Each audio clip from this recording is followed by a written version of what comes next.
Hello दोस्तों। आप सब कैसे हैं? अरमान मोटिवेशन में आप सबका स्वागत है। आज आपके लिए एक नई कहानी लेकर आया हूं। दोस्तों, इस कहानी को पूरा सुने तभी आपको समझ में आएगा। कहानी को स्किप करके मत सुनिए प्लीज, वरना आप समझ नहीं पाएंगे। तो चलिए पहले कहानी सुनते हैं।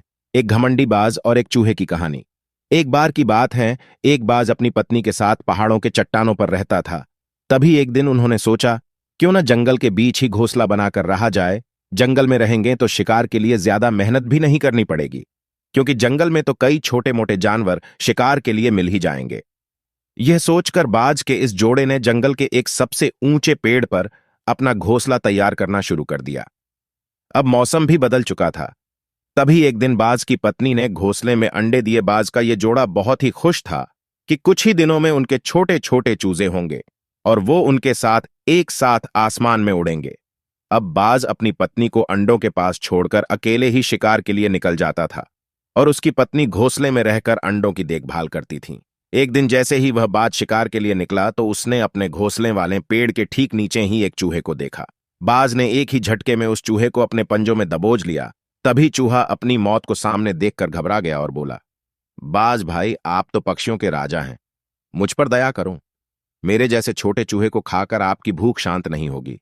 अगर आप मेरी जान बख्श दो तो मैं आपको एक ऐसी बात बता सकता हूं जो आपके और आपके परिवार के बहुत काम आएगी। बाज चूहे की यह बात सुनकर रुक गया और बोला कि ठीक है, बताओ तुम क्या कहना चाहते हो। तब चूहे ने बोलना शुरू किया, बाज भाई, मैं जानता हूं कि आप इस पेड़ के ऊपर घोंसला बनाकर अपने परिवार के साथ बहुत खुशी से रहते हो और मैं भी इस पेड़ के नीचे बिल बनाकर रहता हूं। तो बात यह है कि इस पेड़ की जड़ें बिल्कुल खोखली हो चुकी हैं और इनकी जड़ों की पकड़ जमीन पर बहुत कमजोर हो गई है, इसलिए यह पेड़ किसी भी समय गिर सकता है। तो बाज भाई, आप इस पेड़ को छोड़कर अपने परिवार के साथ कहीं और घोंसला बना लीजिए, वरना यह पेड़ कभी भी गिर गया तो इससे आपके परिवार को बहुत ही भारी नुकसान हो सकता है। तभी बाज ने गुस्से में कहा कि तुम सिर्फ अपनी जान बचाने के लिए ऐसा कह रहे हो। मैं पक्षियों का राजा, भला तुम जैसे छोटे मोटे जानवर की बात पर विश्वास क्यों करूं। मैं इतना ताकतवर हूं कि अगर मेरे परिवार पर कोई मुसीबत आ भी जाए तो मैं अकेला ही उसे संभाल लूंगा। लेकिन हां, तुम्हारी एक बात सही है कि तुम जैसे छोटे जानवर को खाकर मेरा जरा भी पेट नहीं भरेगा, इसीलिए मैं तुम्हें छोड़ रहा हूं। चूहा जानता था कि यह पेड़ कभी भी गिर सकता है, इसलिए वह यह चाहता था कि बाज अपना घोंसला छोड़ दे, लेकिन बाज अपने घमंड के कारण चूहे की बात को अनसुनी कर देता है। लेकिन चूहे का मन यह सोचकर बहुत खुश था कि बाज ने उसे जिंदा छोड़ दिया था और उसे एक नई जिंदगी दी है। यह बाज का उस पर एक एहसान था। तभी अगले दिन जैसे ही बाज शिकार करने के लिए घोंसले से निकला, वैसे ही पीछे से एक बड़ा नेवला पेड़ पर चढ़ गया और वह नेवला बाज के घोंसले तक पहुंच गया और अपने दांतों से बाज की पत्नी को डराने लगा। शायद उसकी इच्छा बाज के अंडों को खाने की थी। बाज की पत्नी ने भी वापस उस नेवले पर हमला किया, मगर बाज की पत्नी नेवले की इस हरकत से बहुत घबरा गई। तो जैसे ही बाज वापस अपने घोंसले पर आया, तब उसकी पत्नी ने उसे सारी बात बताई और कहा, मुझे डर है कि वह नेवला फिर से हमारे अंडों पर हमला करेगा, इसलिए हमें जल्दी ही यह पेड़ छोड़ देना चाहिए, क्योंकि मैं अपने बच्चों से बहुत प्यार करती हूं। तभी बाज को भी लगा कि उसके अंडों को नेवला धोखे से खा सकता है, इसलिए तुरंत बाज और उसकी पत्नी मिलकर दोनों ने ही उस पेड़ से कुछ ही दूर पर अपना घोंसला बनाना शुरू कर दिया। और जैसे ही उन्होंने दूसरा घोंसला बना लिया, वैसे ही अपने अंडों को पंजे में दबाकर वह दूसरे घोंसले में ले गया। अब बाज और उसकी पत्नी दूसरे घोंसले में आराम से रहने लगे। अभी उन्हें दूसरे घोंसले में पहुंचे हुए एक दिन ही निकला था कि शाम के समय तेज हवा चलने लगी। तभी उन्होंने देखा कि जिस पेड़ पर वह पहले रहते थे, वह हवा की मार को नहीं झेल पाया और धड़ाम से जमीन पर बड़े ही तेजी से गिर गया।